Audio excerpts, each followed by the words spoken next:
The reason that the economy was so sick, it's not the coronavirus, it's because of everything the government did before the coronavirus. Freedom, capitalism, liberty is a lousy campaign slogan. People don't vote for freedom. They vote for free stuff. That is the problem. So many Americans have been brainwashed in government schools. They don't understand free market capitalism. And everybody, wants to think that we're going to get all this government for free, right? We're not raising taxes, we're cutting taxes, but everybody's getting a bailout, everybody's getting a check, and nobody is asking, who's paying for it? A lot of countries have tried this before, and it has ended in disaster every time it's been tried. We are doing the wrong thing right now. And a lot of people want to talk about, well, this is like World War II. It's the opposite of World War II, because when World War II hit, nobody got bailed out. Nobody got a stimulus check. Everybody got a bill.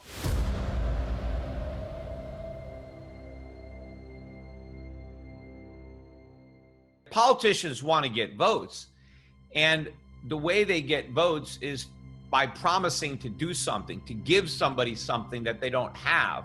And so if a politician says, look, the solution is let the free market work, there's no votes in that. And of course, Wall Street, everybody that made mistakes and borrowed too much money, they all want to get bailed out. They don't want to lose money. We can't kick this can down the road anymore. I mean, what the politicians want to do is they never want to deal with the problem.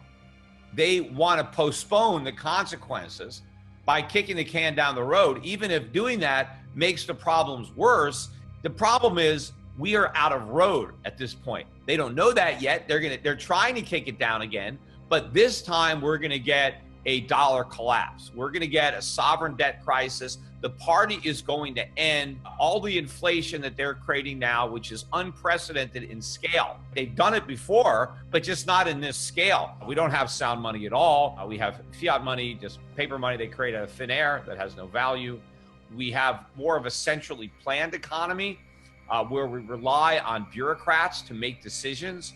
And the problem is, we have interjected so much socialism into the market-based economy that we once had, the capitalist economy, and we've created tremendous problems, particularly the problem that we're in right now. But what happens is whenever the government mixes socialism in with capitalism and creates a problem, it's always capitalism that gets the blame for the problems that socialism created. And then the argument is always, well, we need even more socialism, which is what's happening now when everybody says, oh, we need to bail everybody out. We need to stimulate the economy. Everybody needs government money. The reason that the economy was so sick, it's not the coronavirus. It's because of everything the government did before the coronavirus. So the government crippled the economy. The solution isn't to find a bigger crutch, a government crutch. It's let's eliminate all these government programs, make government smaller, so that the free market can solve these problems. But we're doing the opposite. We have made government much bigger, which is why this recession, depression is going to be much deeper than it otherwise would have been had the government actually made itself smaller and reduced the burden that it imposes on the economy instead of what it's doing now. We don't need a new form of capitalism. We need to go back to capitalism. The type of capitalism that we've been practicing has been the problem because it's capitalism in name only.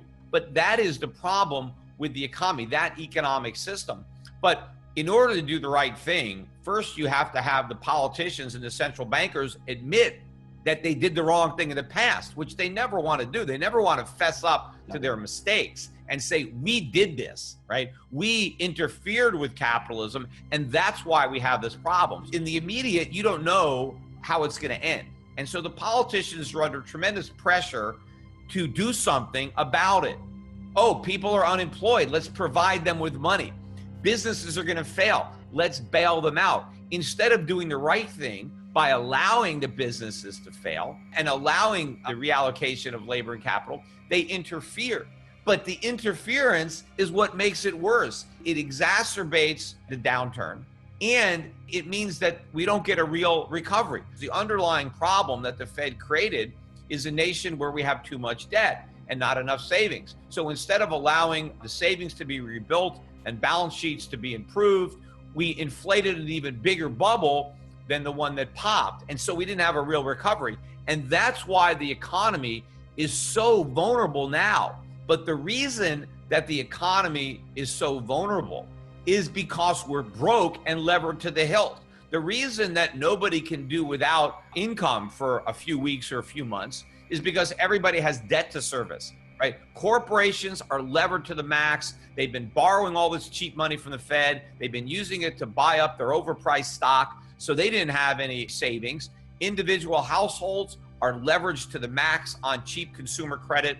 They got mortgage debt, student loans, auto loans, credit card debt. They're living paycheck to paycheck. You take that paycheck away, they can't pay their rent, they can't pay their mortgage, they can't pay their debts. The same thing with local governments, state, municipalities, making promises they couldn't keep. They've been borrowing all this money. They have underfunded pensions. They got nothing saved for a rainy day.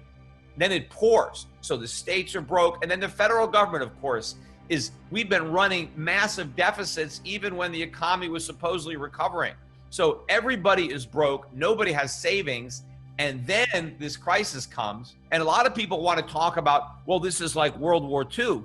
It's the opposite of World War II, because when World War II hit, nobody got bailed out. Nobody got a stimulus check. Everybody got a bill.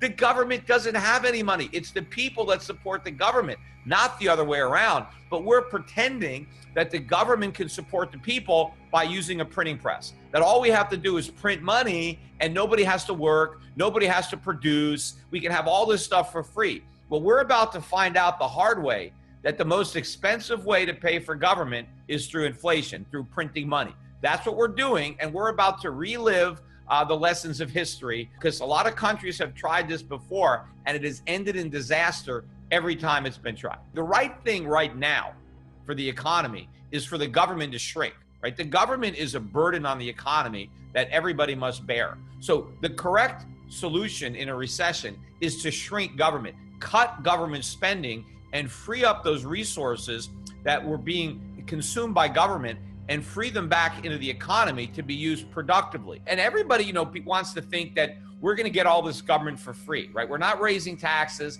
we're cutting taxes, but everybody's getting a bailout, everybody's getting a check, and nobody is asking, who's paying for it? Government has to be paid for.